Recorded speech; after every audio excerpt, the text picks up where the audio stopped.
യേശു vulnerable ആയിരുന്നു. ഗെത്സമനെ തോട്ടത്തില് പ്രാർത്ഥിച്ച പ്രാർത്ഥനകളിൽ ഒരു പ്രാർത്ഥന ഇതാണ്: പിതാവേ, ഇതൊന്ന് മാറ്റണം, പ്ലീസ്, ഇതൊന്ന് മാറ്റണം.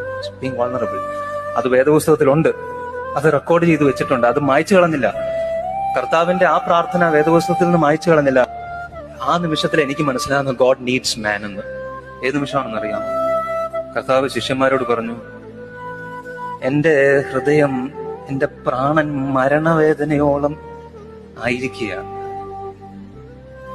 എന്റെ കൂടെ ഒന്ന് കുറച്ചേരം ഇരിക്കാമോ? ശിഷ്യന്മാരോട് ചോദിച്ചു. God needs man. That's what I get from that. എന്റെ കൂടെ കുറച്ചേരം ഒന്ന് ഇരിക്കാമോ? ഒരു പോയി കിടന്നു, ഇവര് ഉറക്കം തൂങ്ങി.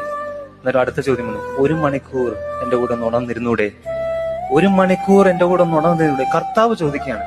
ഈ കർത്താവിനെയാണ് ഞാനും നിങ്ങളും സേവിക്കുന്നത്. ക്രൂശിൽ കിടന്ന് അസാധ്യമായ ഒരു പ്രാർത്ഥന പ്രാർത്ഥിച്ചു. സങ്കീർത്തനം 22 ഏതാണ് ആ പ്രാർത്ഥന?